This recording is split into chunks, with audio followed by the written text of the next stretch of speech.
우리 솔팀들을 이렇게 아주 파워풀한 뭐라 그러죠? 연주자들로 이렇게 세우셔서 막 강력한 연주를 하니까 막 가슴이 두근두근 하는 것 같습니다.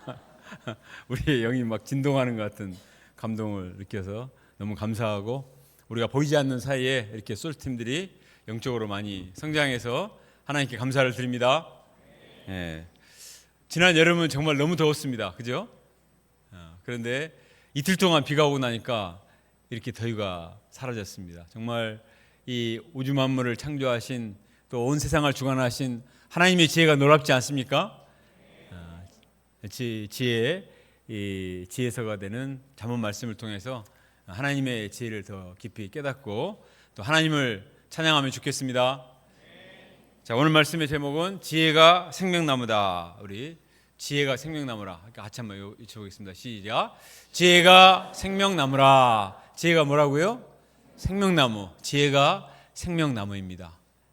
이 생명나무 같은 이 하나님의 지혜의 말씀을 생명처럼 붙들어서 우리의 삶이 생명력으로 충만케 될 수 있기를 바랍니다. 기도하겠습니다. 하나님 아버지, 우리가 수많은 지식을 배우고 쌓고 살지만 그러나 참다운 지혜가 없기 때문에 죄에 넘어지고 또 악하고 패역한 유혹 앞에 쉽게 무너지는 자신을 발견합니다. 이러한 저희들을 긍휼히 여기시고 지혜의 말씀을 우리 가운데 허락해 주셔서 감사합니다. 지혜와 지식의 모든 보화가 되시는 예수님을 허락해 주셔서 감사합니다. 하나님 아버지, 우리가 눈을 들어 지혜의 주가 되신 예수님을 바라볼 수 있도록 도와주시고, 또 이 땅에 참 금은 보화보다 하늘의 이 보화를 추구하는 삶을 살 수 있도록 영적인 눈을 띄워주시고 그 감격을 체험하는 귀한 시간 될 수 있도록 축복하여 주시옵소서. 예수님의 이름으로 기도합니다. 아멘. 사람들은 자기가 가치 있다고 생각하는 것에는 아낌없이 투자를 합니다. 그런데 대부분 사람들은 어디에 투자하는가? 되게 보면 눈에 보이는 것, 손에 잡히는 것, 또 돈이 되는 것에 투자를 하지 않습니까? 그러나 오늘 본문은 지혜에 최고의 가치가 있다. 지혜야말로 우리가 모든 것을 투자해야 할 만한 가장 높은 지고의 가치가 있다고 말을 하고 있습니다. 또 지혜를 얻기 위해서 얼마나 애쓰고 노력해야 되는가 고면을 하고 있습니다. 오늘 말씀을 통해서 우리가 지혜가 정말 소중하다는 것, 지혜가 세상에 그 어떤 것보다 가장 가치가 있다는 사실을 발견하고 이 지혜를 찾고 또 간직하고 지혜를 마음에 품고 지혜를 누리는 저희가 될 수 있기를 바랍니다. 이 지혜를 방패 삼아서 유혹을 이기고 또 지혜로 말미암아서 정말 영화로운 인생을 살 수 있기를 바랍니다. 자, 2장 말씀을 어떻게 시작하냐면 내 아들아 이렇게 시작을 하죠. 2장, 3장, 4장 다 어떻게 시작하냐면 내 아들아 my son, 내가 만일 나의 말을 받으며, 3장도 내 아들아 나의 법을 잊어버리지 말고, 4장에서는 내 아들들아 아비의 훈계를 들으며, 전부 아들아 이렇게 시작을 합니다. 이것은 뭘 말하는가? 자, 지혜를 가르치고자 하는 부모는 자식들에게 어떤 율법 교육을 시켜서 도덕적인 인간으로 만들고자 하는 것이 아닙니다. 부모는 자식을 얼마나 사랑합니까? 부모는 자식을 사랑하기 때문에 사랑하는 그 자식이 정말 행복을 누리며 잘 살기를 원합니다. 그런데 이 세상에 온갖 유혹과 악하고 폐악한 것들이 많기 때문에 바른 판단을 해야만 삐뚤어지지 않고 죄에 빠지지 않고 건강하고 균형 잡히고 정말 복된 인생을 살 수 있기 때문에 부모는 자식에게 행복의 비결이 무엇인가, 그것을 가르쳐 주고 있는 것입니다. 그러면 아들은 어떤 자세로 지혜를 대해야 될까요? 자, 1절부터 4절 같이 읽습니다. 시작. 내 아들아, 내가 만일 나의 말을 받으며 나의 계명을 내게 간직하며 내 귀를 지식에 기울이며 내 마음을 명철에 두며 지식을 불러 구하며 명철을 얻으려고 소리를 높이며 오늘 구하는 같이 그것을 구하며 감춰진 보배를 찾는 같이 그것을 찾으면, 이렇게 되어 있습니다. 그 동사를 보세요. 말을 받고 마음에 간직하고 귀를 기울이고 또 명철을 두고 소리 높여서 지혜를 외치고 지혜를 열심히 찾으라, 이렇게 강조를 하고 있습니다. 지혜가 얼마나 소중하면 저렇게 다양한 동사를 써가면서 지혜에 대해서 강조를 하고 있겠습니까? 먼저는 지혜의 말을 받아라 이렇게 말하고 있습니다. 받는다는 건 accept죠. accept. 주님의 말씀을 우리에게 주시는데 반발하고 튕기지 말고 겸손히 받고 영접하라는 것입니다. 이 시간에도 말씀을 튕기는 분 계십니까? 말씀을 받으세요. 하나님의 말씀은 사람의 말이 아니라 하나님의 말씀이기 때문에 경외심을 가지고 받아들이는 것이 가장 중요합니다. 예수님의 씨 뿌린 자의 비유에서도 일단 땅이 씨를 받아야 무슨 일이 일어나잖아요. 말씀을 받아야 됩니다. 사탄은 어찌하든지 말씀을 받지 못하도록 할 것입니다. 그러나 우리는 길을 쓰고 말씀을 받아야 되겠습니다. 다음으로 지혜를 마음에 간직하라, store up, 저장하라 이런 뜻입니다. 말씀의 은혜를 받고 그것으로 끝나기 쉽습니다. 오늘 말씀 좋은데 그리고 문을 나가면서 다 잊어버립니다. 그렇게 하지 말고 말씀을 마음에 간직하고 저장을 하라는 것입니다. 그 말씀을 굳게 붙들고 묵상하고 자꾸 다시 생각해보고 또 되새김질하고 소가 풀을 묶고 되새김질하듯이 계속 그렇게 해야 피가 되고 살이 되듯이 내 마음에 내 영혼에 깊이 간직을 해야 됩니다. 사단은 말씀을 빼앗아 간다고 그랬잖아요. 빼앗기지 않도록 마음을 꼭 붙들고 간직하는 것이 중요합니다. 2절에 보니까 지혜의 귀를 기울이라 이렇게 말했습니다. 지혜는 너무나 심오하기 때문에 잘 들리지 않을 때가 있습니다. 또 우리가 영적으로 둔해서 영이 녹슬어 가지고 말씀을 깨닫지를 못해요.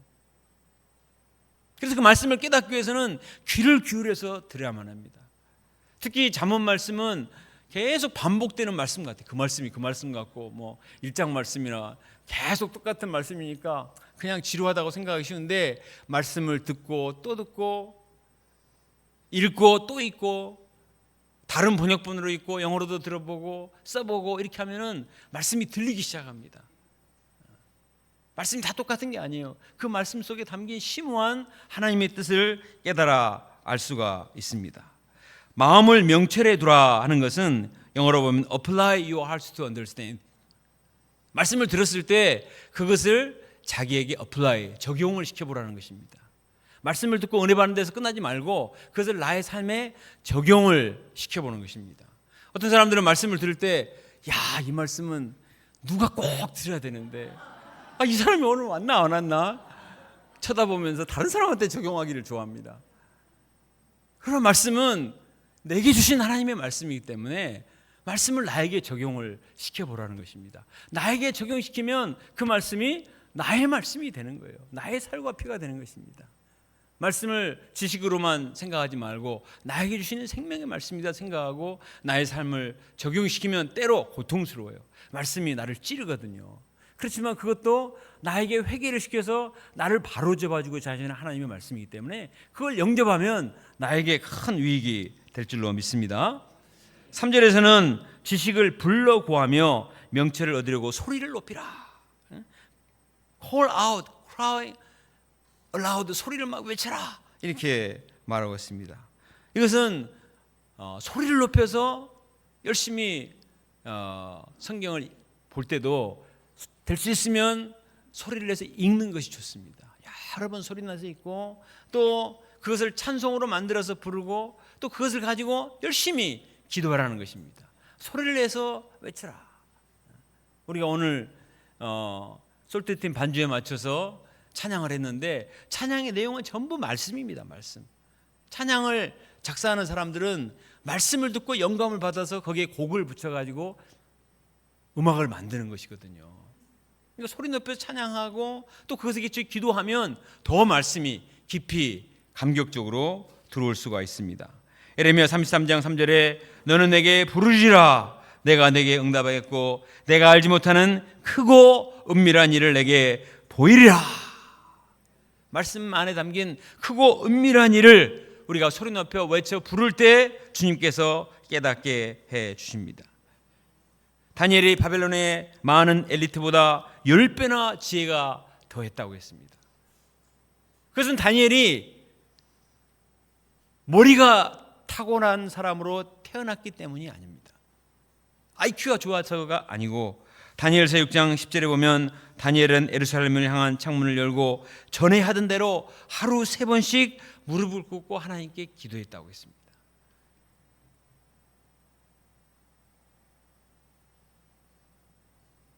바벨론의 우상신이 아닌 다른 신에게 절하고 기도하면 사자굴에 집어넣는다고 으름장을 놓았지만 다니엘은 전에 행하던 대로 항상 예루살렘을 향한 창문을 열어놓고 하나님과의 소통의 문을 열어놓고 항상 기도하니까, 하나님께 소리를 내서 간절히 기도하니까 하나님이 지혜와 명철을 주셔서 그만큼 지혜가 출중하게 하신 것입니다. 우리도 괜히 애매한 IQ 탓이나 조상 탓하지 말고 하나님께 간절히 부르짖어 기도하면 하나님께서 우리에게 지혜를 주시는데, 이 지혜는 세상 사람들이 따라갈 수 없는 하늘의 지혜를 주시리라 믿습니다. 4절에서는 은을 구하는 것 같이 지혜를 구하고 감추온 보배를 찾는 것 같이 찾으라 이렇게 말했습니다. 광부들이 금과 은과 보석을 캐내기 위해서 얼마나 많은 수고를 합니까? 수백 미터 지하 갱도까지 땅을 파고 들어가서 보석을 캡니다. 보석은 영화에 보면 인디아나 존스나 이런 데 보면은 어디 그냥 막 함에 담겨져 있어 문만 열면은 보석이 막 쏟아져 나오죠. 그건 영화입니다, 영화. 진짜 보석은 그렇게 널려 있지 않아요. 보석은 다 한참 내려가서 돌 사이에 몇 그램이 숨겨져 있거든요. 그걸 캐내서 그것을 다 재련을 해가지고 몇 그램의 이 보석을 모아서 나중에 보석이 모아지는 거거든요. 광부들이 얼마나 애를 쓰는지 모릅니다. 그런 자세로 지혜를 구하라. 하나님의 말씀을 통해서 지혜를 구할 때 그냥 수동적으로 입에 넣어주기만을 기대하지 말고 보석을 찾는 그런 심정으로 하나님의 말씀을 찾고 또 찾고 간절히 찾을 때 감추인 보화를 찾아내는데, 그 감격은 세상의 다른 것에서는 찾을 수 없는, 이루 말할 수 없는 감격과 기쁨을 맛볼 수가 있습니다. 투자를 하라는 거예요. 말씀 속에 보화가 숨겨져 있기 때문에 그것을 찾아내기 위해서 투자를 하라는 것입니다. 지난주 토요일 날 UBF 온라인 포럼을 했습니다.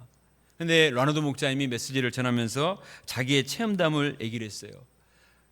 라나도 목자님 메시지 한 편을 준비하기 위해서 수십 번 본문을 읽고 암송을 한다고 했습니다. 이삼일 형사님 살아계실 때 항상 메시지 전하면 먼저 본문 암송을 먼저 테스트하고 그 다음에 이제 메시지 준비에 들어갔다고 했습니다. 본문을 계속 읽고 암송하는 가운데 말씀에 젖어드는 것이죠. 한 번 읽을 때 다르고 두 번 읽을 때 다르고 30번, 40번, 50번 암송을 하면 점점 말씀 속에 담겨있는 그 진액이 자기 속에 들어온다고 했습니다. 말씀을 쓰고 나서도 수십 번 리허설을 하는데 암송을 하기까지 리허설을 한다고 했습니다.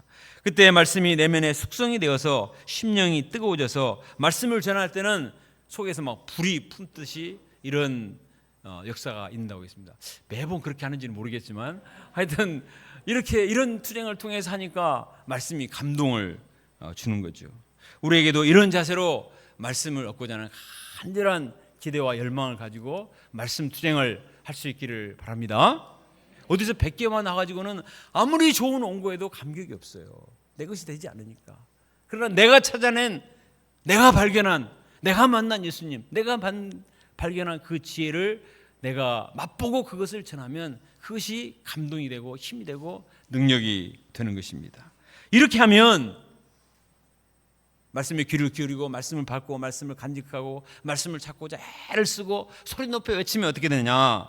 자, 5절 말씀 보면 여호와 경외하기를 깨달으며 하나님을 알게 되리니.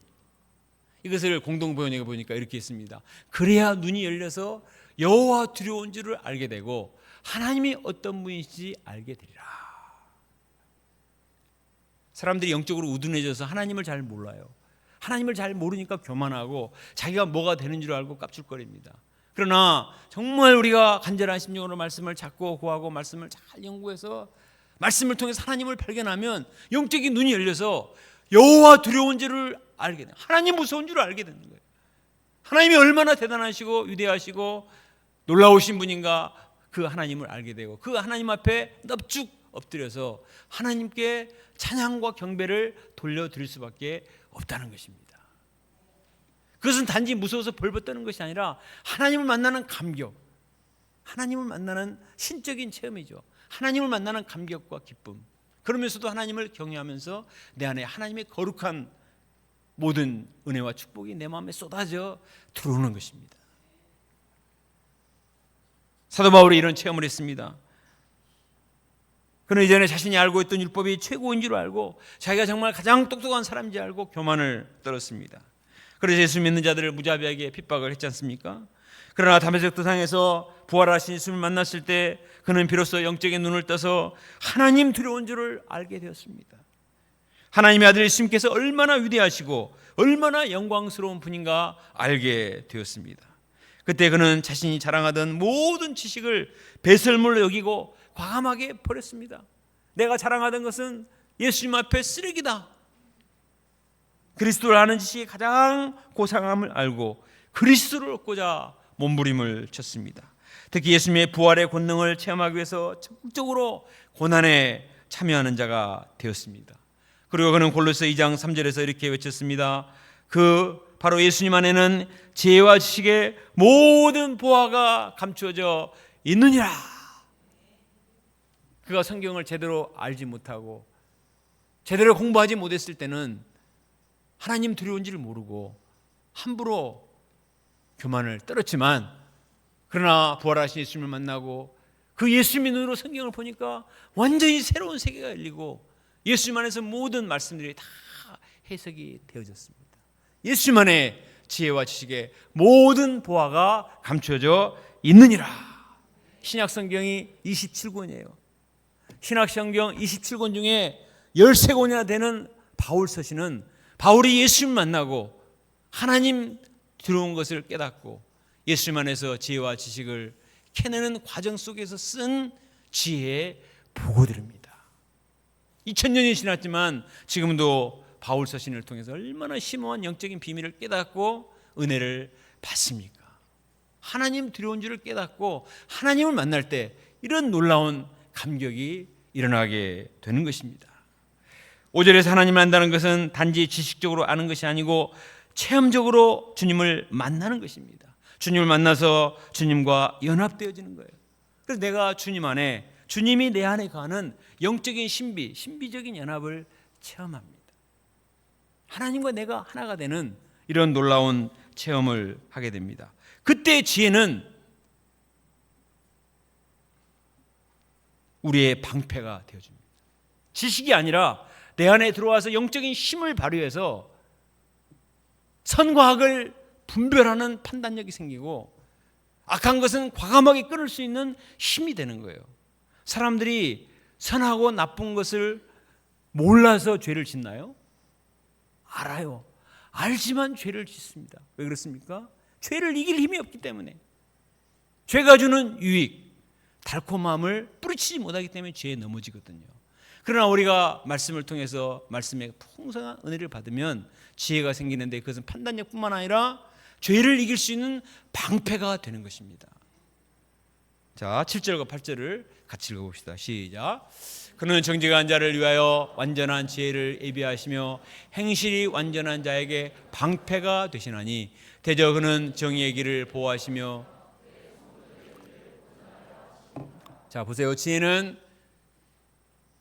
그 완전한 자에게 뭐가 되며? 방패가 되신다. 방패가 되시고 정의의 길을 보호하시며 성도의 길을 보존하시니라. 방패, 보호, 보존의 역할을 하십니다. 12절도 같이 읽어봅시다. 시작. 악한 자의 길과 패역을 말하는 자에게서 건져내느니라. 지혜는 이 악한 자로부터 우리를 구원하는 힘이 있습니다. 악한 자와 패역한 자들은 부정한 방법으로 떼돈을 벌자 하고 유혹을 합니다. 한탕주의를 통해서 이렇게 하면 빨리 벌 수 있는데 무슨 고생하냐 이렇게 말합니다. 그들이 얼마나 위험합니까? 운이 좋아서 그들의 생각을 따라서 떼돈을 벌었다 합시다. 그래도 문제가 됩니다. 계속 그 악하고 패역한 방법을, 이렇게 쉬운 방법이 있는데 뭐 고생해. 계속 그 방법을 하다가 언젠가는 꼬리를 잡혀요. 그래서 파멸에 이를 수밖에 없습니다. 지혜는 바로 이처럼 악하고 패역한 자의 유혹에서 우리를 건져내는 방패가 되는 거예요. 그렇게 하면 안 돼. 설사 그렇게 해서 부자가 되고 그렇게 해서 명예를 얻을 수 있을지라도 이거는 하나님의 지혜가 아니기 때문에 그걸 따르지 말도록 하는 역할을 지혜가 해주는 것입니다. 또 16절 말씀도 같이 읽어봅시다. 시작. 지혜가 또 너를 음녀에게서 말로 호르는 이방 계집에게서 구원하리니. 지혜의 굉장히 중요한 역할 중에 하나는 성적인 유혹으로부터 우리를 구원해주는 방패가 됩니다. 악하고 폐역한 것으로부터 우리를 보호하는 것도 중요하지만, 그것은 해나가지만 이 성적인 유혹은 극복하지 못하는 사람이 너무나 많습니다. 물질에 대한 유혹도 너무나 힘들지만 더 힘든 것은 성적인 유혹이에요. 그리고 이것은 너무나 달콤하고 오늘날 사탄이 얼마나 강력하고 또 교묘하게 유혹을 하기 때문에 이걸 극복하기가 너무나 어렵습니다. 창세기 39장에 보면 보디발 여사가 요셉을 집요하게 유혹을 합니다. 피 끓는 젊은이가 아무도 보는 사람이 없는 방에서 여인의 유혹을 받을 때 얼마나 극복하기 어렵겠습니까? 그것도 매일 졸라대는 거예요. 그러나 요셉은 하나님의 지혜로 무장했기 때문에 그 유혹을 단호하게 물리칠 수가 있었습니다. 내가 어찌 하나님께 득지하리까? 아무도 없잖아요. 그리고 상대방은 나를 자꾸 유혹을 하고, 피 끓는 젊은이 얼마나 외롭겠습니까? 이성적인 생각을 할 틈도 없어요. 그러나 요셉은 지혜로 무장했기 때문에 그 지혜가 어떤 일이 생겼을 때 네이버를 찾아봐야 돼. 이럴 때는 어떻게 해야 되는가? 보디발 여사가 유혹을 해야 된다. 챗 GPT한테 물어 어떻게 할까? 그렇게 할 수 있어요? 그 순간에? 그럴 시간이 어디 있어요? 순간적으로 판단하고 행동을 해야 되는데 그 힘이 어디서 나옵니까? 우리가 지난주에 배웠죠? 애굽의 바로가 말했습니다. 너는 하나님의 영이 머무는 자인데 너는 지혜와 총명이 넘치는 자이다. 애굽 천지에 너와 같이 지혜와 총명이 넘치는 사람을 내가 보지 못했다. 이렇게 말했습니다. 요셉의 지혜는 바로의 꿈도 해석해내는 지혜였습니다. 그러나 요셉의 지혜는 그런 지혜에만 머무르지 않았어요. 선악간에 바른 것을 판단하고 그것이 나쁜 것이었을 때는 과감하게 뿌리칠 수 있는 힘이 되는 지혜였습니다. 단지 지식이 아니라 이거는 엄청난 지혜. 그래서 지혜는 방패라는 것입니다. 무엇이 유혹이 많은 이 세상 속에서 우리를 보호해 줄 수가 있겠습니까? 오늘날 현대인들이 머리가 나쁘고 배운 것이 적어서 성적인 유혹에 넘어집니까? 유치원부터 대학원까지 얼마나 많은 지식을 배웁니까? 그러나 영적인 지식이 없기 때문에 영역이 없어요. 영역이 없어요. 영적인 판단력이 없고 그것을 이겨낼 힘이 없기 때문에 속절없이 무너집니다. 마이크로소프트사의 사장 빌 게이츠는 컴퓨터 천재입니다. 그는 머리가 비상해서 시대를 앞서가는 기술과 정보를 선도했습니다. 젊은이들이 가장 부러워하는 그런 엘리트였죠. 그는 항상 세계 최고 갑부 1, 2위를 다투었습니다. 그러나 성적인 유혹을 극복하지 못하고 불륜에 빠져서 이혼당하고 아내와 자녀들에게 외면당했습니다. 그의 인격과 명성에 치명상을 입었습니다. 세계 최고 갑부가 되면 뭐합니까? 아무리 많은 것을 얻으면 뭐합니까? 가족을 잃어버리는데. 음란의 죄로 인한 결과는 너무나 처참합니다. 18절 19절을 같이 읽어봅시다. 시작. 그의 집은 사망으로 그의 길은 수월로 기울어졌나니 누구든지 그에게로 가는 자는 돌아오지 못하며 또 생명길을 얼지 못하느니라. 음란의 죄에 빠지게 될 때 생명, 수월, 지옥에 빠져서 돌이킬 수가 없다는 것입니다. 돌이킬 수가 없어요. 오늘날 음란의 유혹은 남녀노소를 막론하고 쓰나미처럼 엄습해 오고 있습니다. 어떻게 이런 유혹을 이길 수가 있을 거예요? 그것은 바로 지혜의 말씀만이 우리를 방어해 주는 줄로 믿습니다. 시편 119편 9절에 청년이 무엇으로 그 행실을 깨끗게 하리까? 주의 말씀만 지킬 따름이다. 주님의 말씀만이 우리를 유혹으로부터 보호해 주는 것이에요. 에베소 6장 11절 17절 마귀의 관계를 대적하기 위하여 하나님의 전신갑주를 입으라. 성령의 검 곧 하나님의 말씀을 가지라. 이 유혹으로부터 전신갑주의 방패를 갖도록 하고 유혹을 뿌리칠 수 있는 힘은 성령의 검 하나님의 말씀밖에 없습니다. 하나님의 말씀이 유혹을 물리치고 우리를 정말 성결한 삶을 살도록 인도합니다. 이 하나님의 말씀의 가치를 알고 이 말씀을 열심히 갈고 닦아서 무장하는 지혜로운 자가 될 수 있기를 간절히 기도합니다. 그런데 어떤 사람들은 그렇게 말합니다. 말씀이 좋은지는 알지만 말씀만 따라 살면 뭔 재미로 살아요. 특히 젊어서는 좀 즐기기도 하고 쾌락도 좀 즐기다가 나중에 하면 모르지만 그냥 너무 그렇게 심하게 얘기하시면 좀 곤란하잖아요. 이렇게 말할 사람이 있을지 모르겠습니다. 그러나 우리 10절 말씀을 같이 읽어봅시다. 10절 시작.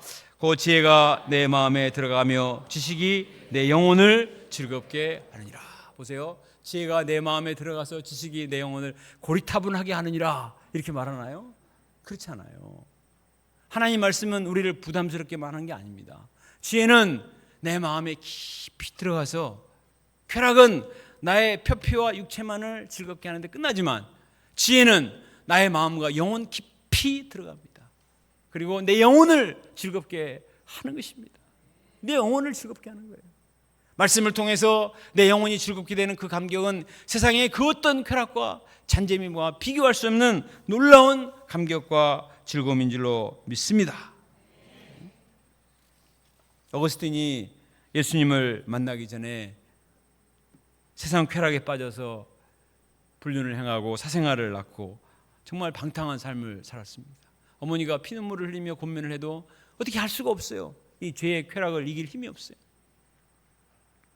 그러나 그가 예수님을 만나서 거듭나게 되었을 때 이 세상 쾌락과는 비교할 수 없는 영적인 기쁨을 맛보게 되었습니다. 그 기쁨을 어거스틴 참회록 제9권 1파트에 보면 이렇게 기록을 하고 있습니다. 이제 허망한 시절은 지나가고 내게 축복의 날이 임했습니다. 전에는 결코 포기할 수 없었던 육신의 정욕을 이제는 기쁨으로 포기합니다. 주님은 나에게서 육체의 소욕을 앗아갔으나 더욱 참되고 위대한 행복을 허락해 주셨습니다. 이 선물은 육체나 혈육에 속한 것이 아니라 영혼 깊숙이 자리 잡은 사랑에서 나온 것입니다. 어떤 빛보다 더 밝은 빛, 깊이 감추인 신비보다 더 깊은 신비, 온갖 존귀보다 더 높은 존귀와 사랑을 내게 베푸셨나이다. 내 영혼은 이제 탐욕에 못 이기고 진흙탕에 구르고 유혹에 쏠리던 일을 다 버리고 나의 작은 입술을 열어 자유롭게 당신은 나의 빛이요 나의 부요 나의 건강이요 나의 주 하나님이라고 고백하나이다. 이거 찾아내느라고 힘들었어요. 참회록을 다시 읽었습니다. 참회록을 읽어보세요. 참 한 인간이 얼마나 죄 때문에 고뇌하면서 계속해서 반복해서 하다가 예수님 만나서 거듭나는가. 정말 리얼하게 자기 고백하는 내용이에요. 방탕한 삶을 살다가 그런 삶을 청산하고 당자 어거스틴이 성자 어거스틴이 된다는 게 그게 말같이 쉽지 않잖아요. 그런데 그렇게 하라고 해서 되는 건 아니에요. 율법적으로 누가 훈련시켜가지고만 되는 것은 아니거든요.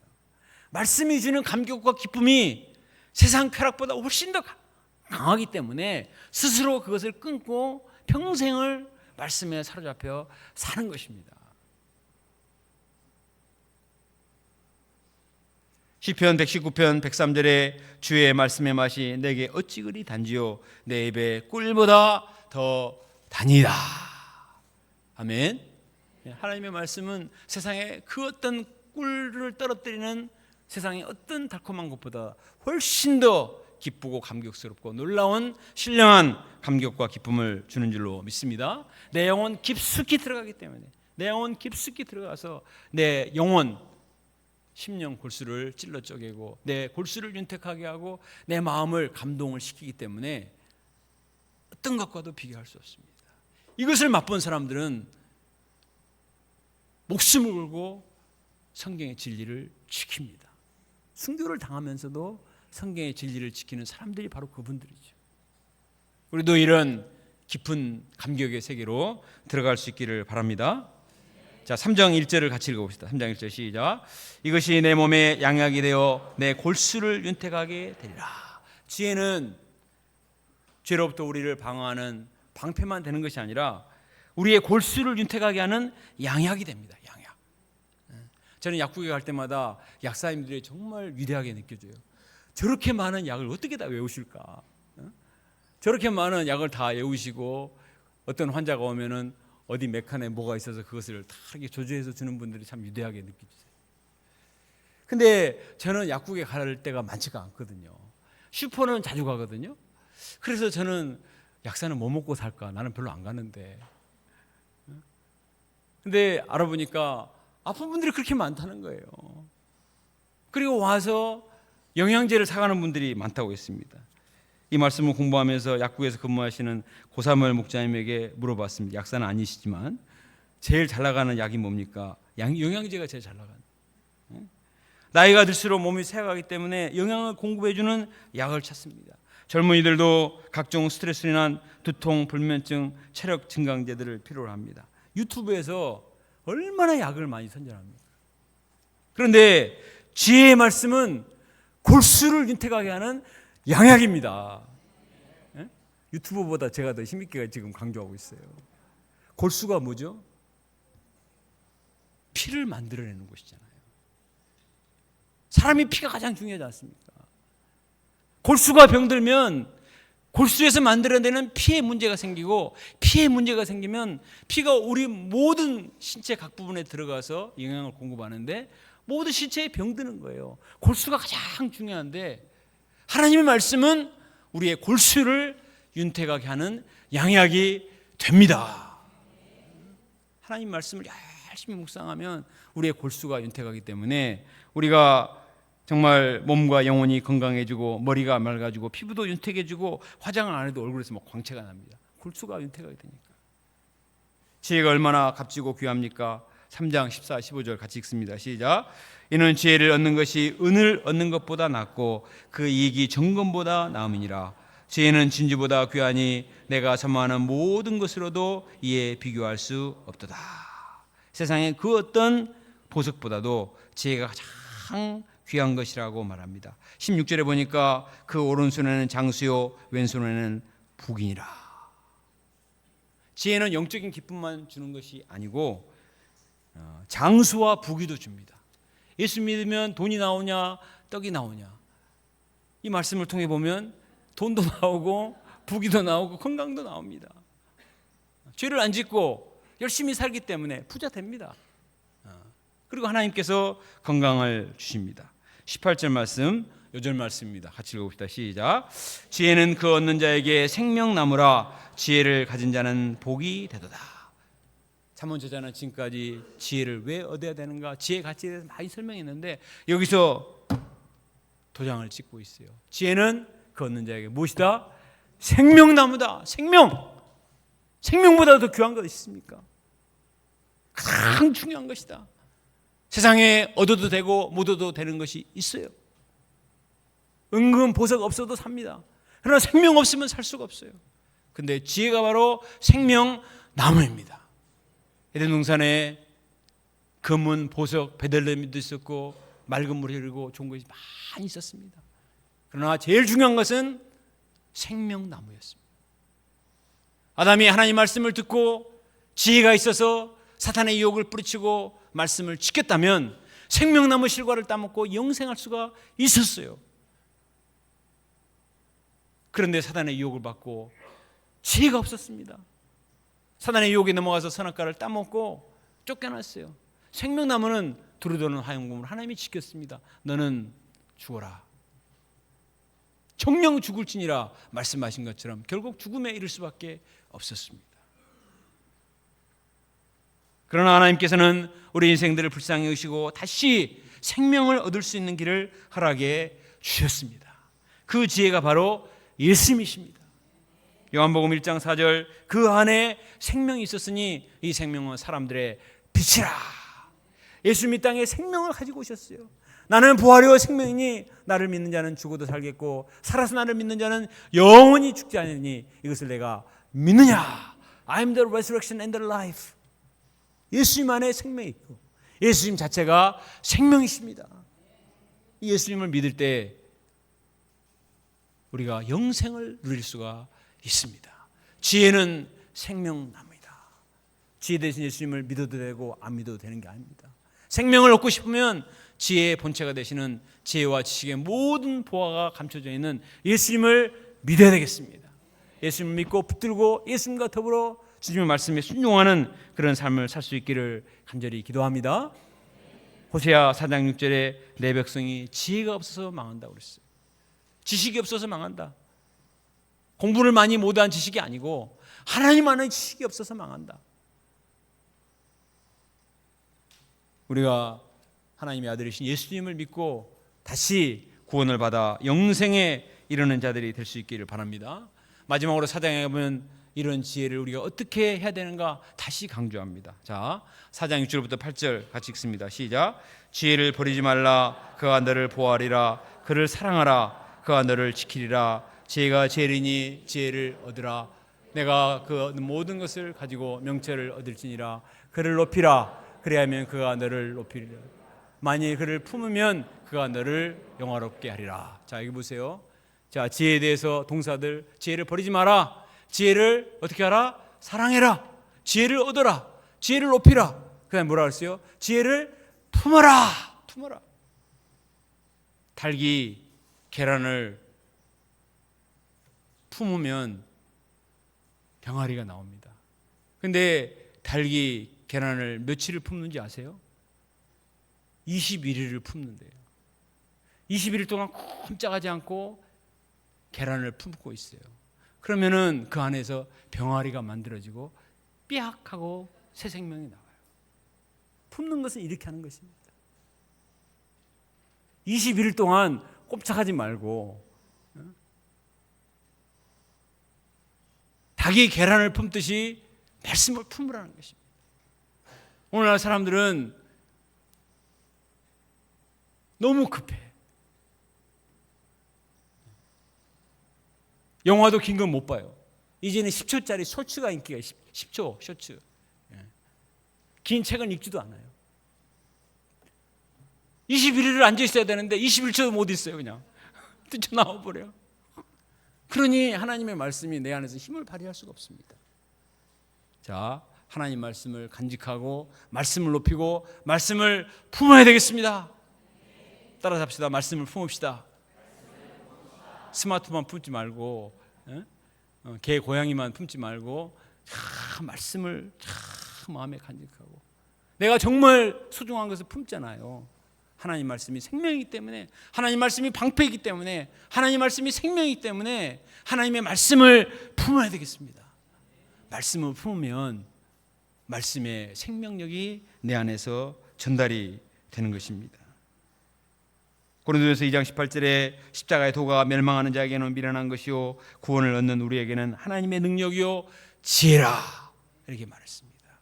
십자가 부활의 복음이 지혜입니다. 복음을 품고 생명의 말씀을 품을 수 있기를 바랍니다. 지난 우리 이호세 목자님 천국 환송 예배를 섬기면서 이호세 목자님 영정 앞에 본인이 즐겨보시던 성경이 놓여 있더라고요. 목자님이 항상 이렇게 읽으시던 그리고 항상 품에 안고 품고 다니시던 성경, 전도할 때도 항상 가지고 다니시던 성경이었습니다. 어제 그제 아들 주니어 요셉 목자가 저에게 글을 보냈는데 정말 참 가슴 뭉클한 글이었습니다.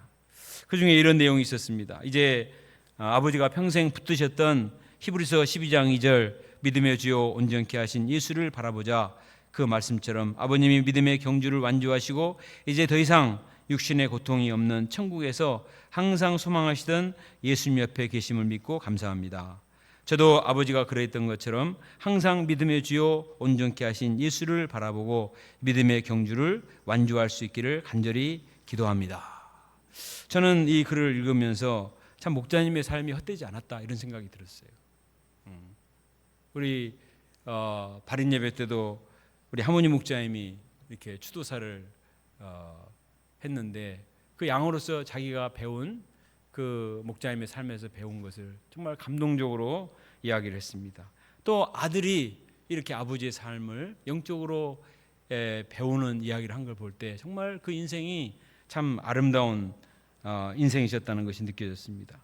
주니어 이호세 목자는 지난 여름 원천 UBF 여름수양에서 십자가 메시지를 전해서 큰 은혜를 끼쳤습니다. 우리 한지 한번 초청해서 들으면 좋겠습니다. 8절에 보니까 우리가 지혜를 높이면 지혜가 우리를 또 높인다고 했습니다. 내가 지혜를 높이면 지혜가 또 우리를 높여줍니다. 지혜를 품으면 지혜가 우리를 영화롭게 한다고 했습니다. 지혜가 우리에게 영화로운 멸관을 씌워준다고 9절에 말하고 있습니다. 결론적으로 우리는 무엇을 품고 무엇을 사랑하고 무엇을 높이며 살아갑니까?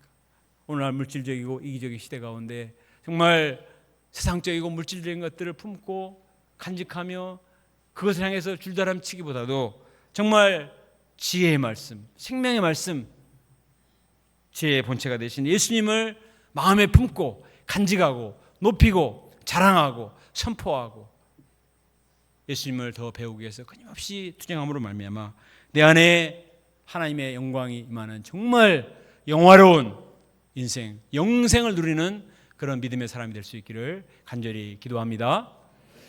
기도드리겠습니다.